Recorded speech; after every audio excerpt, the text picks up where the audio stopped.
Hello, everybody, and welcome back to Bad for Baseball, the baddest baseball podcast on the internet, presented to you by Betway. I'm Adam Peddle, joined alongside Nicholas Paleolog. We've got to talk MLB free agent rumors right now. Pete Alonso, things are heating up with this guy. Is he going to go back to the Mets, or is he going to go to somewhere else like the Toronto Blue Jays, or even the Los Angeles Angels of Anaheim? As well, Alex Bregman stuff is heating up, and a lot of people are upset about the one person who didn't vote Ichiro Suzuki into the Hall of Fame. There's a bunch of reactions, a lot of hilarious reactions to that. We're going to dive into that and talk about that as well. But before we get into it all, how you doing today, Nick? Doing pretty good, man. We are getting that much closer to MLB, to spring training, to everything. The fact that pitchers and catchers reporting is, less than a month now. Yeah. It is less than a month for everyone at this point. That's exciting. But it is I guess, concerning for some, because there's still a lot of free agents out there that are quality. I'm talking about Pete Alonso. I'm talking about Alex Bregman. I'm talking about Jack Flaherty, Max Scherzer. Like, there's guys out there on the board that are impact players and, could take your team to the next level. Pete Alonso is the first one that we're going to talk about right here, because I think just pound for pound, well, maybe you can make an argument for Bregman, like factoring in the defense, and maybe you could make it probably not even Flaherty, potentially, but I think pound for pound, a strong argument could be made that Pete Alonso is the best remaining, most impact, certainly hitter available on the board left on free agency. And right now it feels like a bit of a three-horse race with, it feels like every other day one of them's pulling ahead of the other. And those three horses that I'm talking about are the New York Mets still. New York Mets could go back to his old team. We'll talk about that. But the LA Angels and also the Toronto Blue Jays. Probably not the way that Pete Alonso expected his free agency to go a couple months prior. I think we all expected him just to go back to the Mets. I mean, everybody knows the Mets need Pete Alonso, and Pete Alonso needs the Mets. I mean, it just feels like it was meant to be. But that's not the case anymore. This happened a few weeks ago where they kind of just drew a line in the sand and said, hey, here's our $70 million for 3 years. This is our deal. Take it or leave it. And he left it. And I think he should have left it, because that's kind of blasphemous in my opinion. It is very disrespectful, especially when we're thinking about who this guy's agent is. It's Steve Cohen. You think Steve Cohen's going to get lowballed? Scott Boras. Scott Boras, two very big guys in the contract game. Scott Boras, do you think Scott Boras is going to get lowballed by Steve Cohen? I don't think so. So he's going elsewhere, and there's rumors, and there's people talking, and no one really knows. But people are saying, like, well, maybe this is a tactic by the Scott Boras to kind of leave and go look elsewhere and drive up the price elsewhere and threaten that they're going to leave the New York Mets. Do you buy into any of those theories right now? Listen, all of that, all that can be true and also not true at the same time. This is what people don't understand. It's two birds, one stone type of thing. Like, yeah, there is, I guess a tactic involved there, but you're also actively looking. That's just that's the truth of the situation. You know, like, he's gonna be doing his due diligence as an agent to go out there and to look for other teams and to see what other deals we can get. And a byproduct of that, if the New York Mets even give a shit, is the fact that they might have a fire lit under their ass. But it's possible that they might not even care, because that's kind of some of the rumors that we've been hearing, is that they're totally okay with just walking in the next year without Pete Alonso and living life without him as their four-hitter. And people are saying, like, mostly I think from the Mets side of things, I don't think anybody who's outside the Mets really believes into this, because I think they want Pete Alonso to leave. But I think people are saying, like, that's a bluff by the Mets. Yeah, and again, that feels like a lot of copium right there from Mets fans. And it might be, this is, it's business, there are negotiations that are happening right here. And, similarly, same thing is what I just said about Scott Boras. Like, you could walk away from the table at that current price. A byproduct of that is that, you're calling Pete Alonso's bluff to then go somewhere else. So, I mean, yes, all of these things can be true. I don't think it's as deep as people are putting it, though. I think that ultimately what it is that the Mets want to pay Pete Alonso this amount of money. Pete Alonso does not want that amount of money and wants more than that, and therefore he's going to look elsewhere. And then if the Mets decide that, oh, wait, actually, we do really want this guy, which they could do, they could still do, then they will go in and, up their offer and everything like that. But I don't think it's, this fucking convoluted where, like, we've all planned this out and mapped this out. Right. Like, it's just the way it goes. It's the way negotiation goes, right? So with that being said, he goes, away from the Mets table and looks for some other tables to go sit down at, and one of them being the Toronto Blue Jays that we know have been very desperate this entire offseason, and they go and they sign Anthony Santander, right? We haven't mentioned that here on this podcast. They sign him, but a lot of people are coming out talking about the Toronto Blue Jays saying, well, that's not the only move they're going to make because they need to do even more because Santander isn't going to be the guy that brings them back to 88, 89 wins. They're going to need to do a little bit more. And a lot of people are saying, well, the Blue Jays are talking to Pete Alonso. It is confirmed. A lot of people are locking that down. And maybe this is the team that he could go and get the right price tag for because Toronto is kind of desperate and they might be willing to spend right now. That's the word on the street. If he's open to a shorter term deal, then yeah, I think it makes a lot of sense. Now, I think that Toronto, they'd certainly be more willing to do a shorter term deal because you do need to factor in the fact, well, they just gave 5 years to Santander, and also the big elephant in the room is Vladimir Guerrero Jr. and what his situation is going to look like. And locking down, and again, they might experiment with Guerrero going to third base and doing that whole thing if they were to get Pete Alonso. But, we don't really know how that's going to go. Everything like locking down 2 primary first basemen for both of them for 5 years or more, they might not be willing to do that. They might not want to do that. I think that Toronto is certainly more interested if this is a shorter term contract, 1, 2, 3 years for Pete Alonso, which is why, like, as much as I love the idea as a Toronto Blue Jays fan, if I'm Big Pete, I would want more years than that. Similarly to what Santander wanted when, the whole negotiations was going on there. It's like more years, more money. And that's why this report honestly does make a lot of sense because Dan, right here, quoting Noah from Dodger Blue, or Dodgers Nation, excuse me, came out and said that Pete Alonso could take a 4-year, $100 million contract with second and third year options from the Los Angeles Angels. Now, that's great. Angels are where you go to retire and get paid, as we know. That's what they do, right? They sign all these kind of older veteran guys to big-time contracts, and then they don't win a whole lot of baseball games. Right. However, I mean, hey, if they let's play a little faceland. If they actually got Pete Alonso, the Angels. I'm looking at their lineup right now, man. There's no fantasy land to be played. What do you mean? You got Mike Trout, Jorge Soler, Taylor Ward, pretty solid. Rengifo, solid. He has a lot of great expected numbers. Then you go and you add, that's it. That's a solid top 5. That'd be a solid top 5.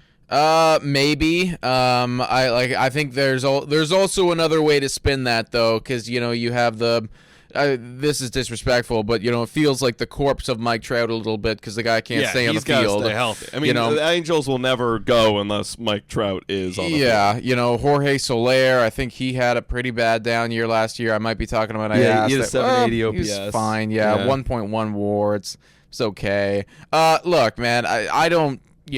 LA, I don't see any reality. I don't think that the Mike Trout era in the LA Angels is ever going to amount to anything, frankly, just with the way that things are going. Maybe I'm just a hater, but it feels like it's just doomed from the start. I know how incredible Mike Trout is, but personally, I don't think adding Pete Alonso would move the needle for me a whole lot here. Maybe I'm wrong, but it feels like LA just loves to bring in all of these other guys. Maybe it's for viewership. Maybe it's because they are actively trying to do something here. Yeah, I don't think it hurts them at all. No, of course it's not going to hurt them. Bringing in Pete Alonso is not going to hurt you. Yeah. And, one of these times,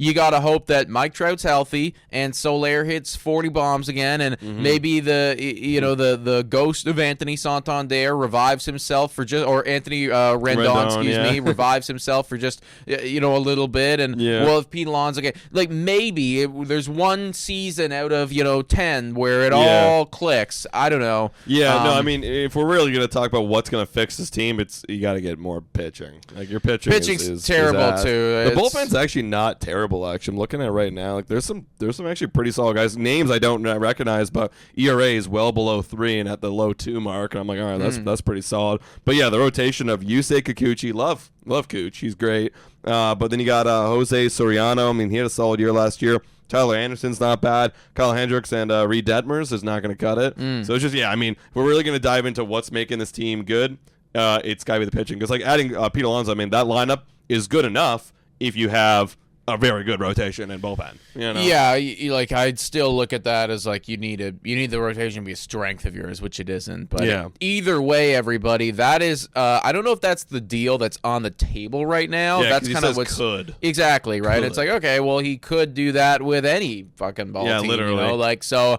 I'm assuming that he's not just pulling those numbers out of thin air and that there is actually something to be said about that. Because a deal like that would make sense, I think, for Pete Alonso, assuming, of course, the other contracts on the table are less than $100 million. This would give him an opportunity to, go to a team, get paid right now, get paid a, significant chunk of money, but then also continue to prove himself. And if he is good after, the first or second year, don't know how it would all be structured, but, I get to leave and I get to go to free agency again and, sign a similar contract. I would imagine that the team that offers him the most guaranteed money is the team that he is going to inevitably go with. But this could be a high upside type of play for Pete Alonso. Yeah, because, I mean, the new objective becomes for him, I got to take a short-term deal, get higher AAV, or get convince other teams to give me a longer-term contract in that 1 year. Like, if he pops off for 1 year, then I can get a longer-term deal. So he's got to, go to a team that he thinks he can have really great production with. I always think about, because again, thinking about the Blue Jays, think about Marcus Semien. That's part of the reason why he became a Blue Jays. Like, I know I can go here, play with George Springer, Vlad, Bo, all these guys, pop the hell off, get lots of padded numbers, and then sign a big contract. That's exactly what he did. He signed for $175 million. So I think for Pete, you got to think about a team that you can go do that with. Is it the Angels? I mean, I don't know. Maybe I don't know. Maybe I don't know. Like they've been, they have a lot of guys go over there and then eventually suck. Is it them? We'll see. Or is it the Toronto Blue Jays? Same kind of thing. I don't know. Is that lineup gonna be good this year? We don't know. Or is it gonna be the New York Mets? We got to figure out and see. But I mean, it's interesting. Well, it's gonna come down to the wire for sure because it's still January 23rd. It's getting there really close, and he's a Scott Boras client, so it feels like he's inevitably going to sign that short-term deal. Now, to the Blue Jays' credit, there's been a lot of I don't want to. This is disrespectful, like smaller reporters, I guess, or like baseball insiders, but people that work on articles and stuff with New York, like specifically about New York. One of them being a guy named Mark Healy, another one named Ariel Cohen. Like these are people that are around New York that should know about the ongoing of the New York Mets, and all of them are kind of coming out of the woodwork right now and in discussing the fact that the talks between the Blue Jays and Pete Alonso are legit, and the Mets aren't as in it as I think a lot of Mets fans would hope to be. Along with that, you also had one of the more reputable Toronto Blue Jays reporters come out just yesterday and say that there's a bit of mutual interest between Pete Alonso and the Toronto Blue Jays. Now, you can make so many different arguments about, well, could this be, used as leverage? Could this be whatever, right?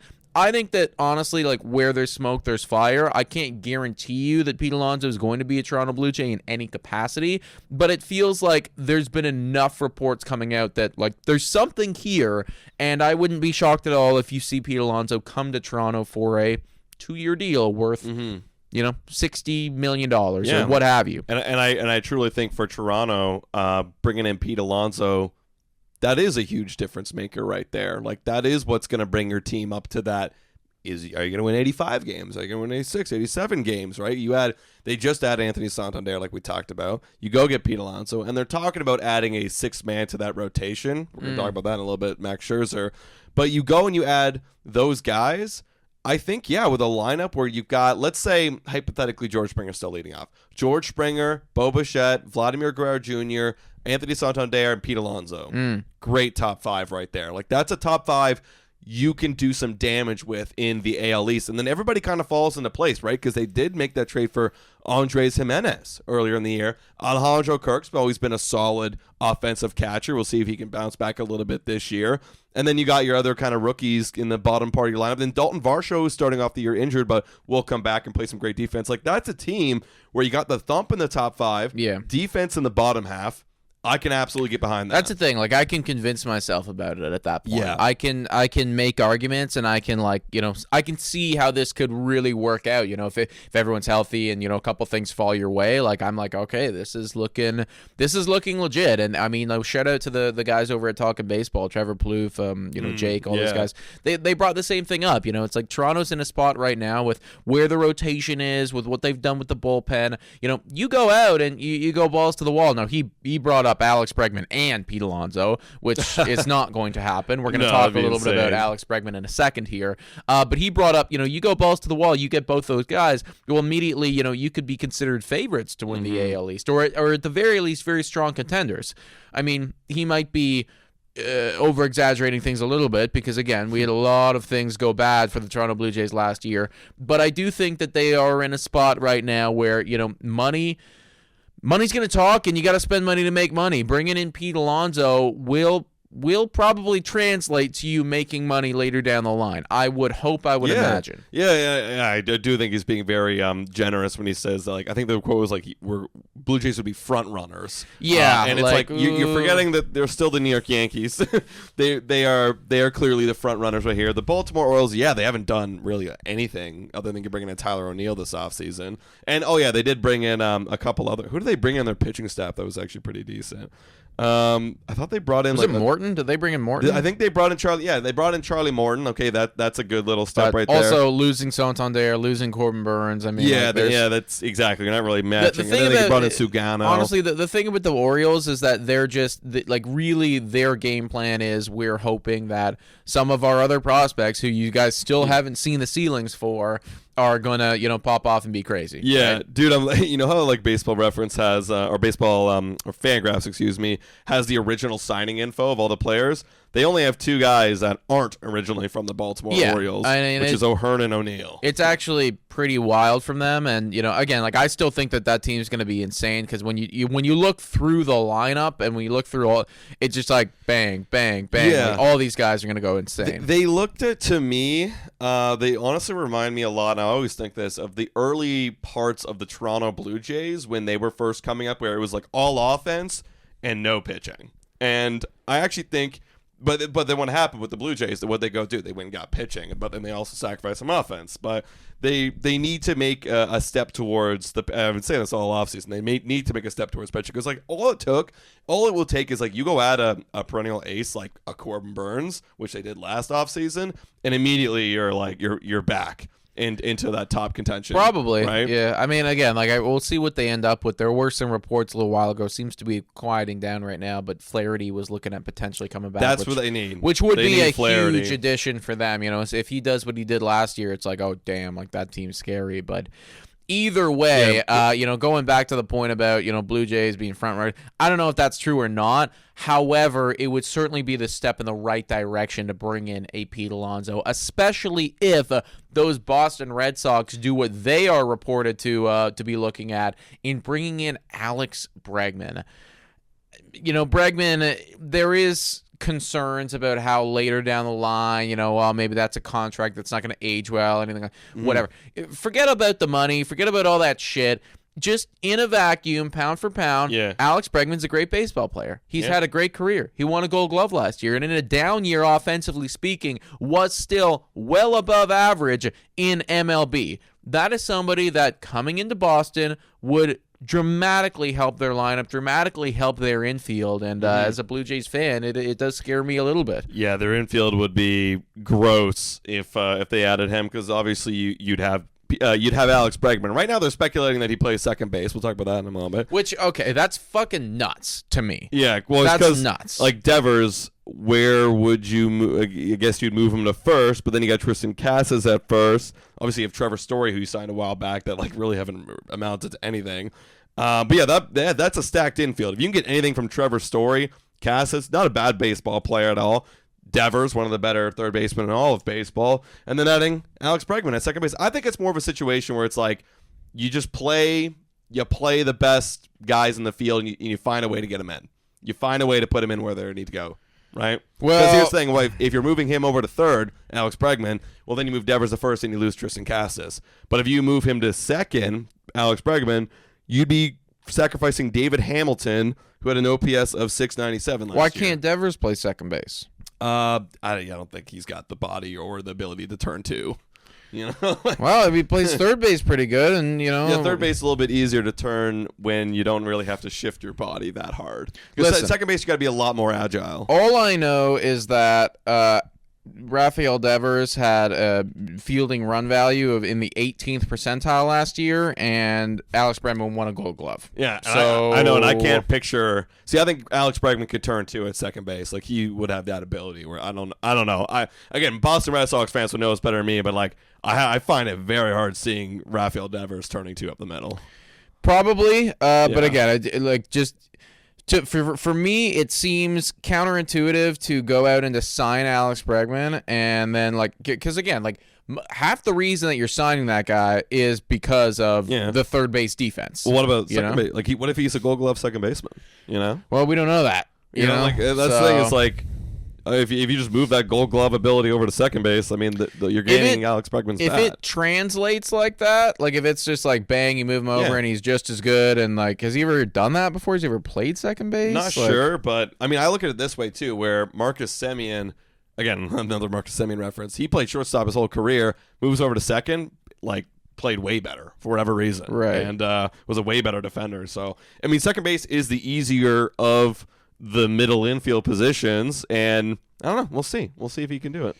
Yeah, no, he's never actually done it. Looking at his career right now, he's done a little bit of shortstop, but for the last 5 years, he has just been 6 years. He's been a third baseman. Yeah, and I think it wouldn't close the door on him playing third base. I mean, let's say they do trade Casas, which they've been rumored to do. I know that they've shut down that speculation, but let's say you want to bench Casas or he gets hurt or whatever. Well, then boom, Rafi can go to first, and then Bregman's over to third. So I don't think it shuts the door. I think it just opens up the versatility that they can set their lineup. Potentially, again, I don't think bringing in Alex Bregman is a bad move at all. I just think that, personally, I think that if you're signing this guy, you're paying for that Gold Glove third base defense. So I would want to get that in there, especially considering the third baseman that I do have right now is actually not very good at defense, looking at all the numbers. But right. Either way, I mean, we could all agree that, putting him in the lineup at least would certainly help those Boston Red Sox. Yeah, I mean, it's not like they need any more effing help. Like, my goodness, this lineup is really good. Like, Jarren Duran was a great breakout for them. Then you go Devers, Casas, Story, Yoshida, Abreu with a nice breakout, Wong sneaky good. Literally, their top 7 all have OPSs over 750, other than Story with a 733. We'll see where they bat him in the lineup. But adding Bregman would just add to that. Like, Boston Red Sox, going to the whole AL East picture, Boston Red Sox, if they add Alex Bregman, even if they don't, right now they're in an awesome position. Like, I think sneakily they could be second in this division. Like they could absolutely be. Yeah, 100%, man. And when you look at that, so that lineup right now that's currently being projected on FanGraphs, highly recommend you guys go check out FanGraphs and look it up. It doesn't include a single one of their prospects. And I was pulling up the top 100 prospects in baseball right now. Number 3. Number 7 and number 10. This is the top 100 in all of MLB. Those are all Boston Red Sox, and every single one of them is a hitter.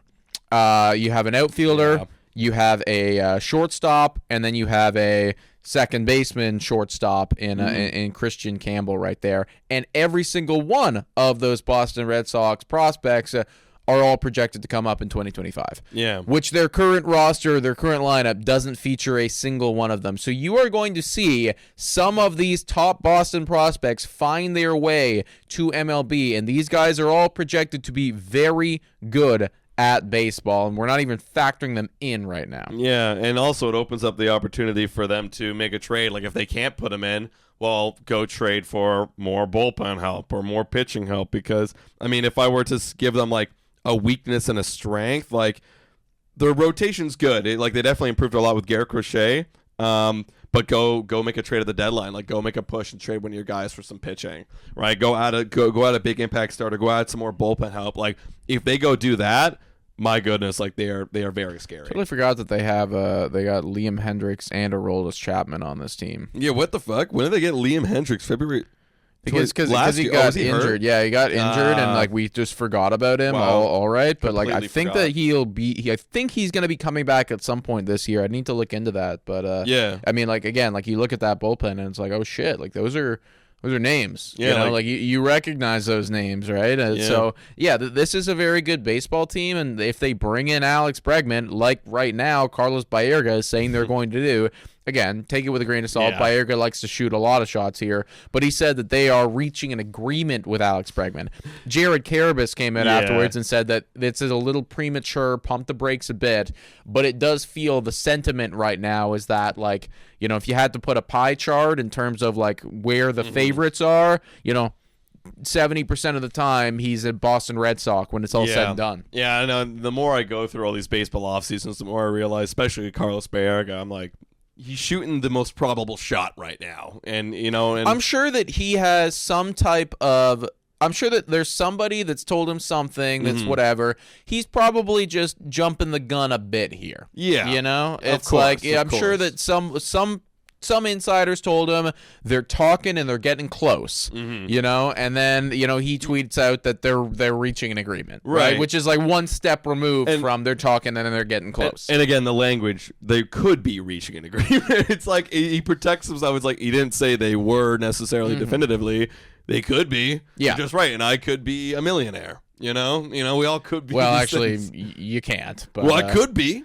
You never know. I could win the lottery tomorrow. You're right. You could be, but I guess for him, it's like if your insider told you that they're talking and they're getting close, then he's telling the truth. Right. They could be They could reaching be. an agreement They right could now. be. You know exactly. Like that's why you always got to take it with a grain of salt. Like it could be or it could not be. Right. You know. But I do think that with all of the conversations right now, it's feeling good that if you're a Boston Red Sox fan, I'll put it this way, you're feeling pretty good. And the very scary thing, too, is, I mean, like, especially if the Blue Jays don't lock up Guerrero, that's going to be, you know, because there's been so much speculation of, well, Vladdy's going to go there in free agency. Should he hit the free agent open market? And honestly, I think that it makes a lot of sense. Like if I was Vlad and you look at this team where it's at right now with all the prospects, the farm system, especially if they brought in Bregman. Granted, if they brought in Bregman, I don't know. You have to do some work into that infield and everything like that. Actually, if they brought in Bregman,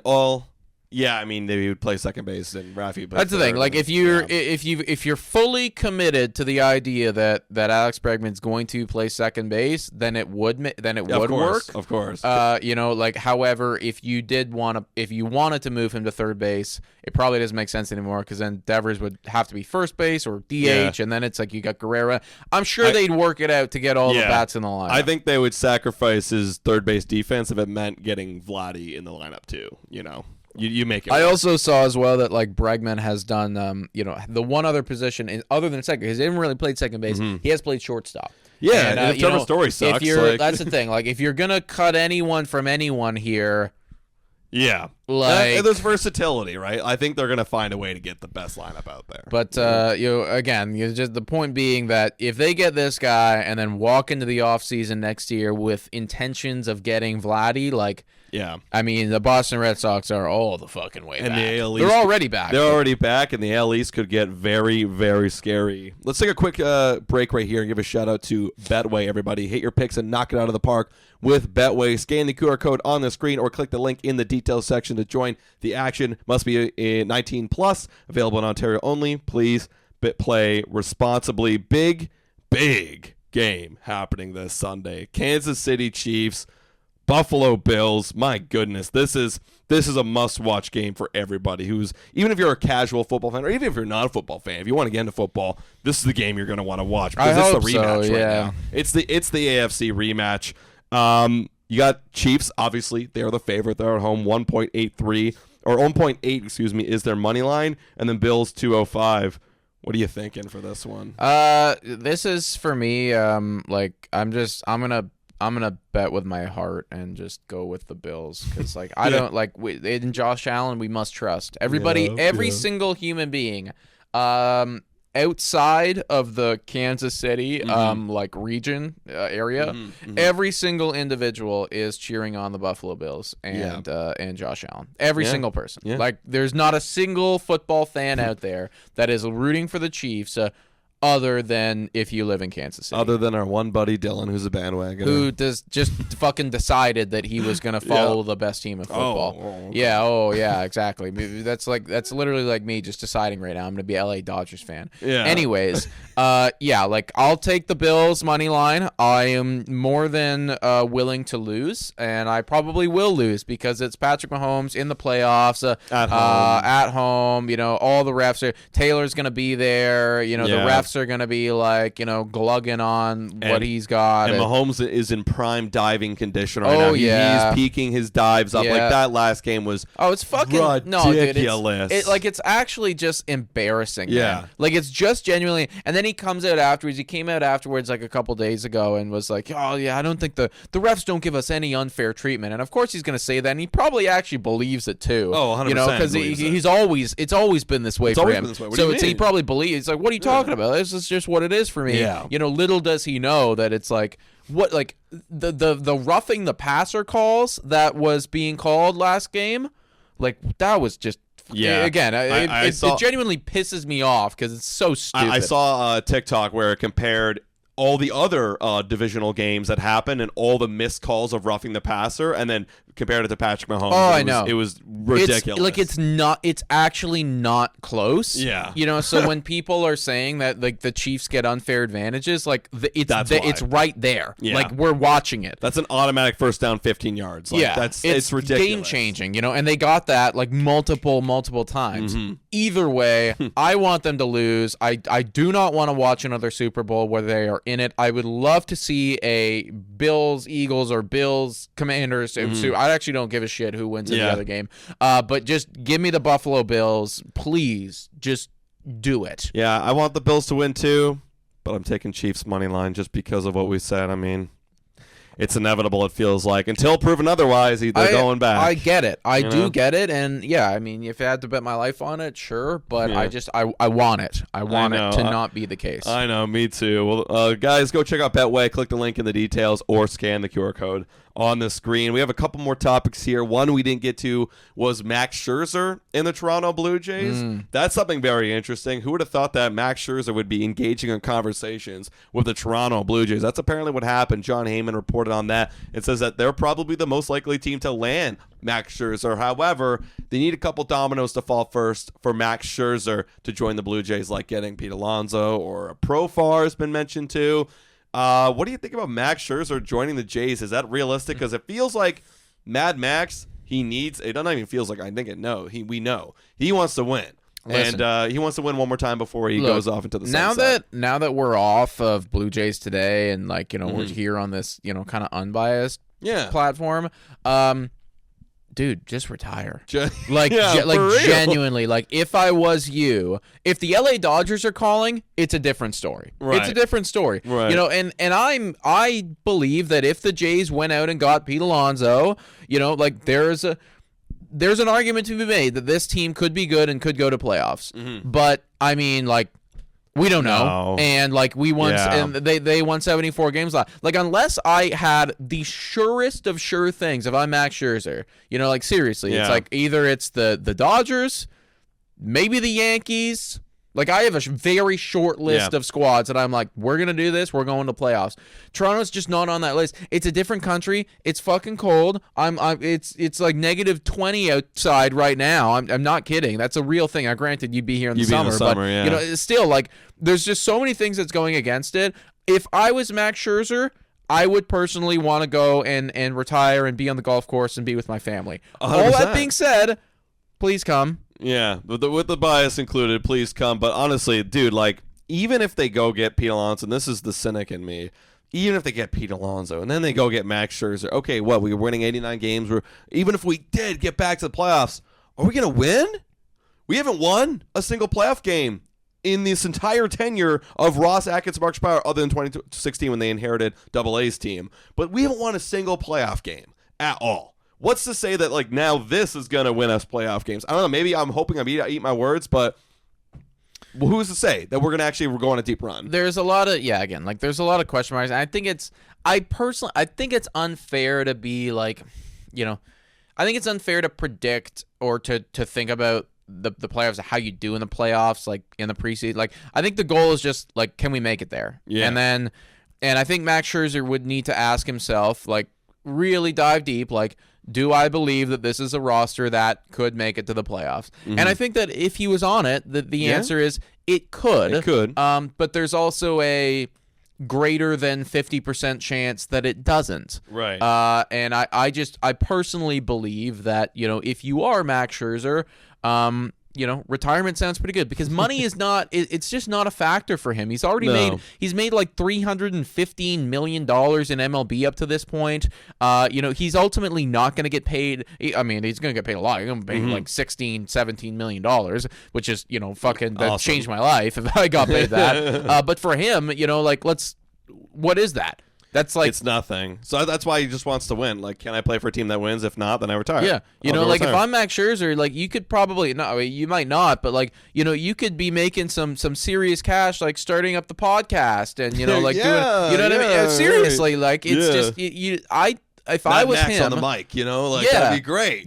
He brings in, he's co-hosting with Justin Verlander, and they bring in like a bunch of people. Whatever, man. Like, there's stuff for him to do right now. And if I was him, I would personally, if I'm signing with a team, I want there to be a 75% chance or greater that we are in the playoffs. Yeah. And I don't think that you can say that for the Toronto Blue Jays. No, I mean, actually, let's play I want to play a little bit of a thought experiment here because, I was thinking like, well, maybe the wild card might be weaker than ever has been in the American League because when the Blue Jays were competitive just 2 or 3 years ago, they had a very strong American League they had to fight against. But now I'm wondering if it is a little bit weaker. Like, let's play a little thought experiment. So right now, who would you say would be your division winners from the Central, the East, and the West? Well, I could see any number of teams winning in the American League East, but let's just keep it simple here and say that the Yankees win that again. Over there in I'm going to skip the Central for right now because I'm not sure. We'll go over to the West. Yeah, the Houston Astros and the Rangers feel like the favorites. Mariners, effing knows. Yeah, it's that's a pretty tough one. Just like, I'll say that Houston does it again, just because they always do it. But it does feel like any one of those squads could walk away with it in what seems like a weaker division at this point. Yeah. And then you look at the Central there, and again, like, weak because like, what moves have the Tigers really haven't done a whole lot. Royals haven't done a whole lot. Twins haven't done anything. Well, obviously, White Sox, we can count them out. Guardians have traded away players, but they're always the Guardians. They're gonna be there. I mean, I'll say the Guardians just because, like, for whatever reason, they know how to win baseball games. And honestly, the rest of them, like, I guess I know that Detroit and the Royals made it, but like, are they going to do it again? Like, there's nothing really instilling me with a whole lot of confidence. those are the 3 division winners. They're locked in. Right, and I'm talking about right now the wild card. So they're out of the race. So let's lock in a wild card immediately. I'm going to give one to Baltimore. Yeah, Baltimore's going to be a wild card. That's no questions asked. I think that so that's one wild card gone. We got 2 more remaining. Fighting for those 2 other wild cards. You're going to have the Boston Red Sox. You are going to have you're going to have the Detroit Tigers. They'll be in the mix. You're going to have the Kansas City Royals. They're going to be in the mix. Twins are a weird one for me. Like, they're kind of similar to Cleveland in the sense that, like, they always seemingly find a way to win. But I'll be honest, I'm not super convinced on that roster. No, like, me either. I don't see them. I'm just not, like, really locked in on them, but sure, they'll be in the mix. Yeah, they're gonna be in the mix. Then I think we can obviously rule out any other teams in the Central at that point. Yeah. Then the West, you got the Rangers and Mariners. You got the Rangers and the Mariners, and then same idea, like, in the mix. Like, there's no real, like, commanding team here.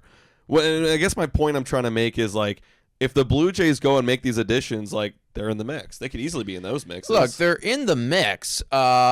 Sure. Yeah, they're in the mix. They're in the mix just from a on-paper roster standpoint. Yeah, because, like, none of these teams are very convincing. Honestly, the only convincing teams are Baltimore for the wild card. And honestly, the Boston Red Sox are pretty convincing, too. I think at the this Boston point. Red Sox are relatively convincing, too. Yeah. But, like, I guess I look at Toronto being just as in the mix as, like, If they Tampa make these Bay additions. is, or something. If they make the that's what I'm additions, saying, then I yeah. think that they're better than Tampa Bay. They're more in the mix. Yeah, sure. If they make these additions, then they are in the mix for a wild card spot. Yeah. Correct. That's right. So, like, if you're in the mix, then you got a chance, and I think if you added Pete Alonso, you added Scherzer, they have, the lineup looks a lot better. The rotation's, like, very solid. The bullpen hopefully gets a little bit better than last year. They made some additions there. Yeah, like, I could be convinced that the Blue Jays could be better than the Royals, the Tigers, the Twins, like, knock out those guys there. Maybe the Rangers, maybe the Mariners. Got to see what those guys do this year. Mariners haven't done a whole lot this offseason. Like, they could be there. Yes. Yeah. Again, they could be there. They could. I think the point that I was trying to make, though, is if I'm Max Scherzer, and again, I want him to come here. I'm a biased Blue Jays fan, but if I'm Max Scherzer, I don't want to go to a team that could be in the mix with the Mariners and Twins. I want to go to they're going to be there. Yeah. Like when you look at the betting odds, I want to see -200 next to make playoffs, or better than that. If I'm Max Scherzer, that is. Yeah. Maybe he feels differently. Maybe he looks at this roster differently than I do. But I guess that's the way that I would personally be looking at it if I was him. Yeah, I mean, there's teams that are out there that you could possibly go to. Like, I mean, Dodgers, honestly, like I was hearing from John Heyman, like, there's like no spots left for There's just nothing. There's nowhere to pitch. That's the thing. If I'm also going, I want to play a role. Yeah, and if you go to the Dodgers, like you're just riding the bench, bro. Yeah, exactly. Like you can't pitch on the Dodgers. Like maybe the Yankees could squeak you in, but they got a really full rotation. Honestly, like Padres is a great team that you can go to. Orioles. Orioles. You talk about how like Boston would be nice to have more pitching there. Yeah. Similarly to Toronto, like they could run a bit of a 6-man. They bring in Scherzer. Yeah. Like the Braves. Braves would be solid. Sure. Yeah, they lost Charlie Martin. You know what I mean? I mean, and the Braves could show you too. Like, we've revived careers before, right? We brought Charlie Martin back to life. We brought Chris Sale back to life, right? Like, not to say that you're not already alive, but like we can help you here. Like, be really good. There's other options here. Now, I don't know how willing they are to spend $16 million on Max Scherzer. Granted, I don't know how willing the Toronto Blue Jays would be to do so. But I don't know. It just feels to me like there's. Just feels unrealistic. Exactly. Like again, like it's one of those things where I just cannot picture him in a Blue Jay uniform. Max Scherzer, really? Like it's one of those weird fits. Yes, so I think that the Toronto Blue Jays, they do have interest. That's what we're talking about here. But ultimately, this one feels like it's going to fall flat to me. I think that there's a greater chance that they go out and get Big Pete than they would get Max Scherzer. Yeah, I can't agree more. Final topic right here is about Ichiro Suzuki. Congratulations, Ichiro. Yeah, you're a Hall of Famer, but you're not a unanimous Hall of Famer. There's one person out there that thinks that you don't deserve a Hall of Fame appearance. You don't deserve to go to Cooperstown, and the whole internet has been exploding the last couple of days about Ichiro Suzuki not being a Hall of Famer. Everyone's saying that person who didn't vote for Ichiro Suzuki should be revoked of their ability to vote for Hall of Fame. And a lot of people agree with this, right? People are saying that shame to that person. We got to find that person. Outs yourself. Like I'm reading all these tweets right now. What are your thoughts on this Ichiro Suzuki not being a unanimous Hall of Famer this time around? Okay, so I'm looking right now. Is this correct? It looks to me like there has been only one player in history that is a unanimous Hall of Famer. Mariano Rivera. Yeah. Well, in that case, like that actually changes things for me a little bit. Yeah. Because like you're telling me that Hank Aaron wasn't a unanimous Hall of Famer? Yeah. You're telling me like there's that's the thing is like, well, here's the thing. I think there's over 250 people that vote for the Hall of Fame. It's very hard to get 250 people to agree on one thing because you're right. Like one person could have an opinion about Ichiro being like, yeah, he was great, but I felt like I needed to give other people a chance to go to the Hall of Fame because they've been on the ballot way longer. Ichiro, it's his first year. Like someone could think that, You know, it's their opinion. I think they're entitled to it. Maybe we're going to get ousted right now for thinking this, but you know, I'll be honest. I think that somebody did that to make it so that he wasn't a unanimous Hall of Famer. Right. Like because like we all knew that he was going to the Hall of Fame. Right. Of course. Everybody knew it. But I think that somebody did that specifically because there are a lot of other guys that, you know, like Hank, or, you know, he's got 143 WAR. Like, yeah, that's amazing. You know, and had you know, the most RBIs ever. Yeah, so, yeah. And he's not a unanimous Hall of Famer. So I think it's like that's the reason actually why Ichiro wasn't. Now we can all agree that, you know, with 3,000 hits and all the shit that he did, should he have been a unanimous? Yes. Yeah. But I think honestly, it's one of those things that you can look back at history and go, there's a lot of guys that should have been, and maybe that is why one guy decided I'm not going to vote. Yeah, because at the end of the day, like, you know, you take a big poll again. Like going back to my thing is like someone is not going to agree. Someone is probably not going to agree. When you look at the ballot, like there was a lot of guys on there that you could have voted in. But here's let me ask you this: Do you think that one guy didn't agree because he doesn't think that Ichiro Suzuki deserves to be in the Hall of Fame, or is it because of, you know, kind of what I'm saying, like there might be other ulterior motives? Because I think I would be pretty shocked if that one guy with the vote thought to himself, you know, this guy actually wasn't very good, and I don't think he deserves to be in the Hall of Fame. I'm talking about, like, so the ballot, like, people eventually leave the ballot. Like, that person go, okay, well, like, I know Ichiro's gonna get it anyways, but I'm gonna show some love. I'm gonna use my vote and vote for this guy because this guy needs a vote. You know, it could be that way of thinking too, right? Because, like, you know he's going to be a Hall of Famer. Do you get – because I was under the impression that you get – like, you could vote for everyone on the ballot. You only get 3 votes. You get 3. Yeah, there's, like – or no. There's, I think there's, like – let me look. I actually don't know. There's a limited amount of votes I think you could do. Okay, because I've definitely – I'm pretty sure I've seen ballots with a lot more than 3 on it. So double check that because that, you know, like that kind of changes things in my opinion a little bit. But yeah, if you could, then yeah, that would be really ridiculous. No more than 10. You can do no more than 10. So they might be thinking he's gonna get it anyways. Maybe, I'm gonna go man. Show some love in this other area. Either way, every single person in baseball can agree that the reasoning behind this guy's one vote had nothing to do with Ichiro's talent on the field. No. Because obviously, you know, the guy is a Hall of Famer and should have probably been unanimously invited in. But, you know, looking again at history, there's a lot of guys who probably should have been unanimously brought in. I think it just goes to show that, honestly, there's a lot of stupid people in the world, and when you bring them all together, they do dumb shit. Well, let's be like, who are the people who are getting the votes? It's a lot of people from the Writers Association. Yeah, they're just journalists. Right? Like, fuck, like, if we became journalists, we could get a Hall of Fame vote, too. You know, if we joined the Writers Association. I'd vote for Ichiro Suzuki. I would also vote for Ichiro Suzuki, for sure.